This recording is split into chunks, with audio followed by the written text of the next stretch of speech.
So I don't know about you, but I'm really not that interested in buying kind of the newest clubs on the market.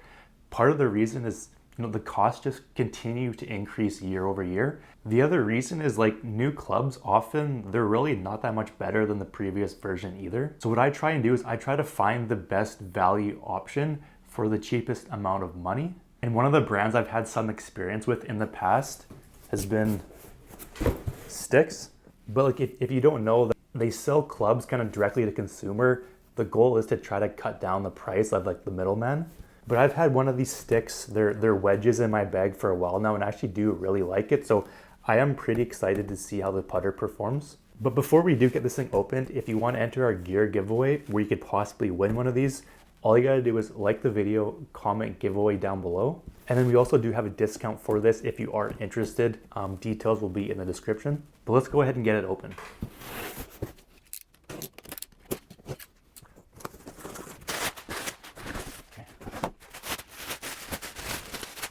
All right, so there we have it, and that actually looks pretty nice actually. Like this is the all black version. There is a silver as well. I personally like the way the black looks, but I'll go ahead and get the actual packaging off.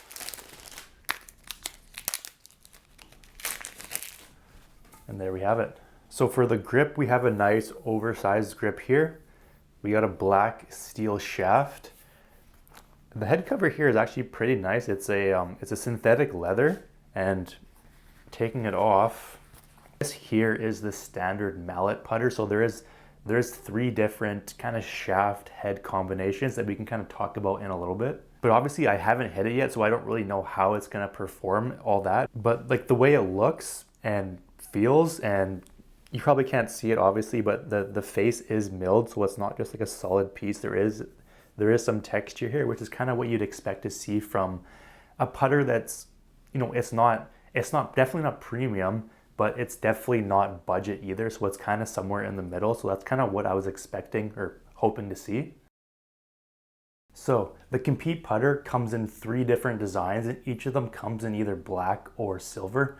I personally prefer the black. It's just more of like a kind of a sleeker look to it. But the one you decide to go with, it's gonna depend on how you move the putter, not necessarily which one you like the look of better. So the classic blade putter is gonna be if you have like a strong arc putting stroke.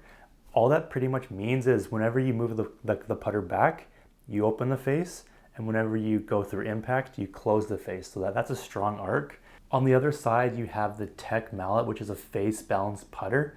So pretty much that putter there is designed if you have a straight back and straight through putting stroke. So essentially you don't rotate the face open, you don't rotate it closed. And then if you're somewhere in the middle like I am myself, there's the standard mallet putter, which is the one I have here. And this here is a slight toe hang. So essentially it's on the way back, you slightly open it and you slightly close it. So it's somewhere in the middle. And if you don't really know which side of the spectrum you fall, probably this is going to be the best way to go. But one of the downsides with the specs that I'm kind of thinking about is the putters only come in 2 lengths. So you have a 33 and a 33.5-inch putter. So for me, that's fine. But some people are going to want a longer putter. Like most of the putters you get from the store, they're going to be like 34, 35 for a men's. So this is going to be a little bit shorter, but I personally don't mind. But it is going to be a deal breaker for some people. So starting at the top, we do have an oversized putting grip, and it is a little bit of a unique shape. Pretty much the top, maybe like the top half, maybe a little bit more. It's going to be a triangle shape, so it's a little bit different. So it's a triangle that kind of slims down to a circular at the bottom here. So I do have a super stroke grip on one of my other putters. This is the 2.0. So pretty much the thickness of the super stroke, like this one's the same thickness the whole way. On this putter, it's pretty much the same thickness here, but as you get to the top, it is quite a bit thicker. We then have a steel shaft that's blacked out, and it does look pretty cool in my opinion. And then on the head of the club, on each of the models, you're gonna have a red line at the very top, and then it's gonna extend to the back. So on this model, there is a line, and on the other ones, they do have the extended line as well, but it's just not going to be as big as the standard mallet putter. So I do think personally that this is the easiest to align, but again, it's going to depend on how you move the putter back and through. And when I'm comparing it to other putters that I've played in the past, I'd say it's not the easiest to align, but it's definitely not the worst either. So it's somewhere in the middle. And then if you move on to the actual face of the putter, it's going to be milled. So there's no insert, it's just straight milled, which I personally do like myself. Now, when it comes to the sound and feel of the putter, it's going to be pretty important to some people. Some people don't really care, so I don't really know where kind of you fall, but I tested the Stix against the Wilson, and I also do have a Cobra putter as well.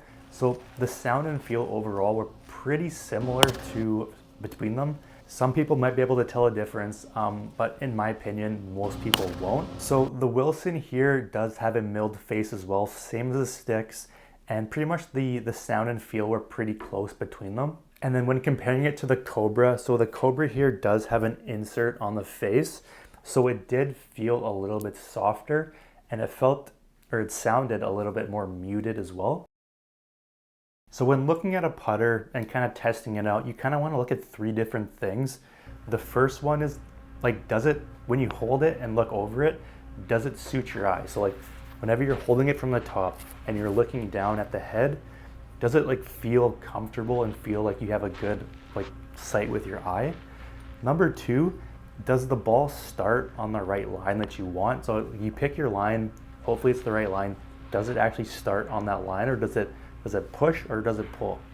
And then number three, when you hit the ball, does it bounce or does it roll straight? So if it's going to be bouncing, you could have the right line, but if it bounces, it could bounce offline, which is not what you want. So from my experience and kind of what I've heard from other people as well, the most important thing with a putter is one that feels right. So you could have the most expensive putter on the market, but if it just doesn't feel quite right, like you could have the right specs for you, but if it just feels kind of off, it's probably not going to perform as well as it could. But for me, this putter did feel pretty comfortable.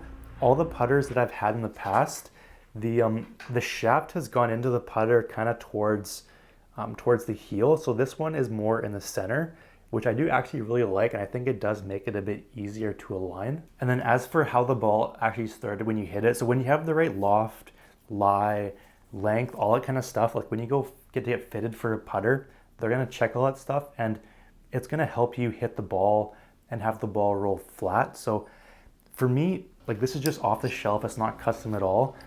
I did get a slight kind of pop jump whenever I hit the ball, but it wasn't any different than pretty much either of the other two putters that I have had. There's the slightest amount of jump, but for me, it wasn't enough to, in my opinion, or from what I experienced, impact my results and impact the correct line. Sure, it might happen every now and then, but for me, in what I've seen, it was pretty rare. And then the final thing is, does it start on the right line? So if you're reading your putt, you pick your line, you go to putt the ball, you want it to start on the line, right? So the first thing you need to figure out is what type of putting stroke do you have. So if you bring the putter straight back and straight through, getting the blade, it's probably not going to start on the right line just because it's of how the club is designed and your putting stroke. So pick the right one for your swing is super important. But for me, since I slightly open it, slightly close it, the mallet was the best one. So unfortunately, the courses in my area are closed. So it was a bit, I tried it before, the course is closed. So I wasn't able to get a good video of actually me putting this, but I went to indoors and I found a perfectly flat surface, and I took probably somewhere around like 100 putts just to see how, I picked my line to see actually how the ball rolled along that line. And at first I was off, but once I actually found the right line, I was pretty impressed with how I was able to align the putter, like with the red line to the extended line to my line on my ball.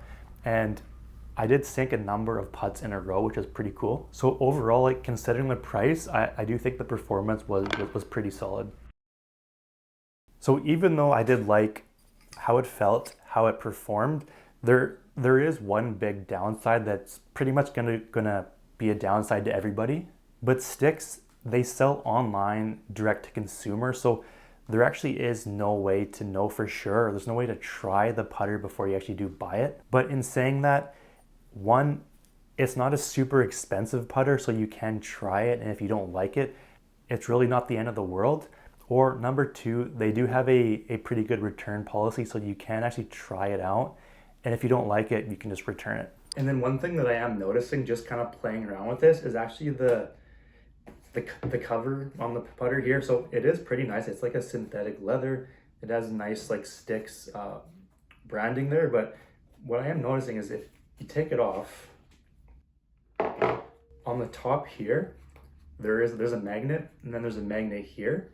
So the problem with that is metal, magnet, whenever you go to put the club putter in, it attaches onto the magnet. So it's kind of hard to get the putter back in because the magnet is attaching to the top here. So to kind of get, it's a little bit of a hassle, but to get it in, like you really have to like open this, push it in, and then close it. So it's not a huge deal, but I'll probably end up getting a new putter cover on it just because of that reason. So having tested the Stix against a couple of other middle of the range putters, I do like the way it felt. I do like the way it performed, and I'm going to be using it for this upcoming season. Is it going to feel as nice as like a Scotty or a Spider? No, it's not. But is it really worth paying like 3 to 4 times more money for something else?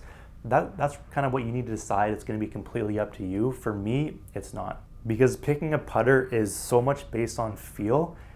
Kind of like you could have a $50 putter that's from like 1982 that just feels awesome, and you could put that up against like a brand new $500-600 putter, and it might not perform as well. But is this a good choice for a beginner golfer? Considering the price, I would definitely say so. Even as like a high or even a mid handicap, if you don't want to spend a bunch of money on a putter like me, it could be worth checking out. So I'm going to be using this putter for the next little bit. I'm going to be testing it out, and I'm going to be updating our written review to see how it kind of performs over time. And if I still like it, I'm going to update that review. If you want to read that, the link will be in the description down below. But if you do have any questions about the putter, leave a comment down below. And then if you do want to see our review of the Stix wedges or another video YouTube thinks you'll like, there's a couple of videos on the screen now.